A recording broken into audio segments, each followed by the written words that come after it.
Hey friends, Lucian here with the Bullish Bears team. This video is going to be about options assignment. I'm going to break down the process for both buyers and sellers and how assignment works. It's not a scary process. It's actually very simple, and I'll kind of give you a quick overview on how it works to kind of simplify it for you.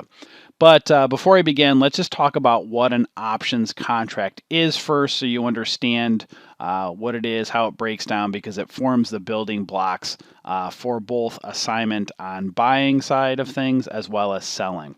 So a stock option gives an investor the right, but not the obligation, to buy or sell a stock at an agreed upon price and date. Buyers have the rights and sellers have the obligation. So if you're a buyer of a call or a put, you have one of two things you can do. You could either just buy and sell the options contract, or you can exercise the contract and receive actual shares of the company that you're trading. If you're exercising your shares, the seller has the obligation to deliver those shares to you. So let's talk about the assignment process as an options buyer. So if you're an options buyer and you have an options contract that expires in the money at expiration, then you'll automatically be assigned shares. So let's just take, for instance, Apple. If you have one options contract of Apple, each options contract is the equivalent of 100 shares. So if you, let's say, had a call option on Apple and it expires in the money and you didn't sell your options contract and it's in the money at expiration, then you'll automatically be assigned 100 shares of Apple at whatever the current price is. Now, if you don't have the money in your account to afford those 100 shares of Apple, then don't worry. Your broker will automatically sell the shares. So you don't have to worry about it. If you get assigned, it's not scary. If you don't have the money, your broker will sell the shares and you're not going to have to worry about it. Now, if you do have the capital and the money in your account and you do get assigned the 100 shares of Apple, however, let's say you don't want them, then all you need to do is just place a sell order and sell them. So just like you would do with any stock that you owned, if you have the shares, you can sell them. So if you get assigned and you don't want the shares, just place a sell order and sell them, right? So it's not that scary.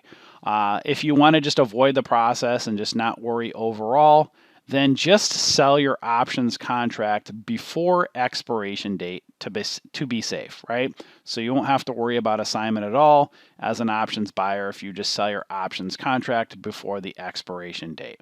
Now, that's with just selling options contracts. There are a lot of people, or a lot of traders that actually want to exercise the contract because they want to own actual shares of the company. So if that's something you want to do, then you can exercise your options contract anytime before expiration date to receive shares. So you have the ability, because you're right, remember, it's your right to exercise the options contract. So if you're in the money before expiration and you want to exercise your options contract at any time, it is your right. You can exercise and receive the shares if you'd like.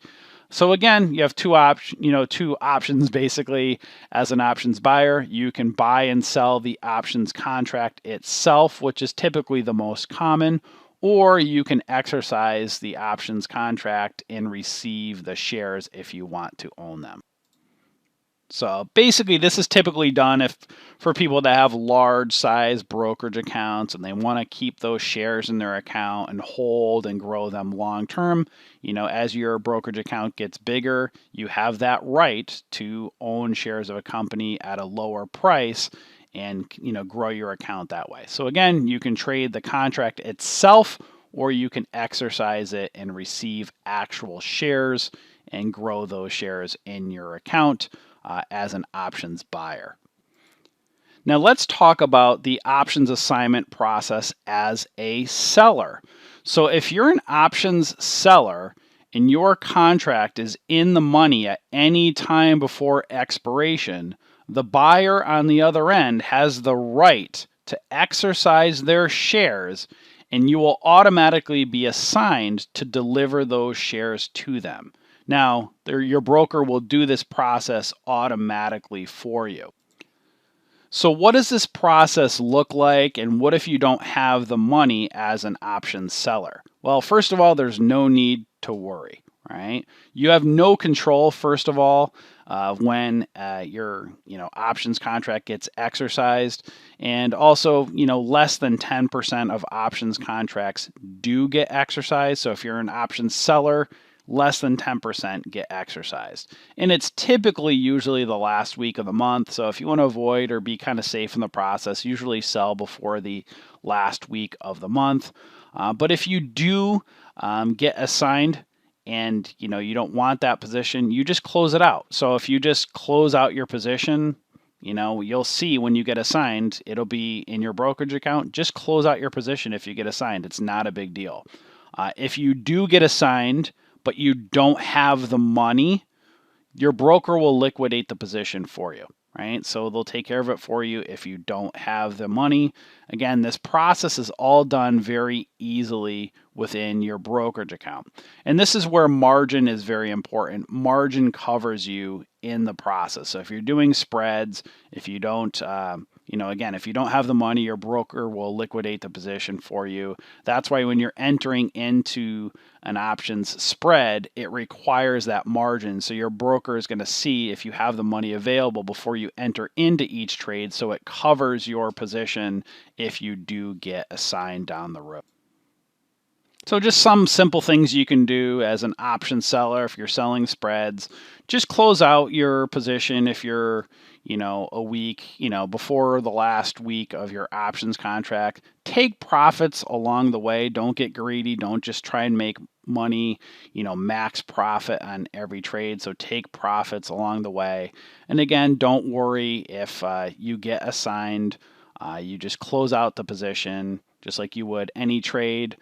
There are just your typical fees that are associated. Check with your broker and ask them what their options assignment fees are. They're very, reasonable. They're not a huge amount to do. So just check with your broker and ask them, when you just give them a call and say, hey, what is the assignment cost to, exit my position?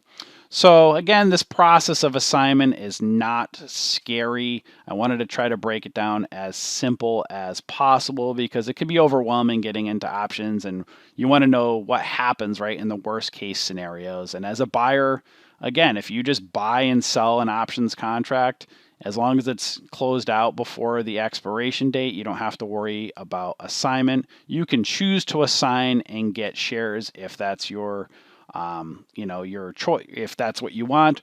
But if you get assigned as an options buyer and you don't have the money, your broker will sell the position or sell the shares for you. If you get assigned and you have the money and don't want the shares, just put a sell order in, you're done, right?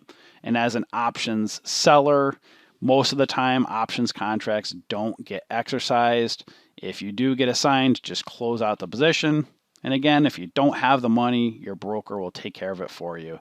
And this is one of the beauties of having a margin account. So hopefully this video on options assignment helped you, and we'll see you in our community. Enjoy.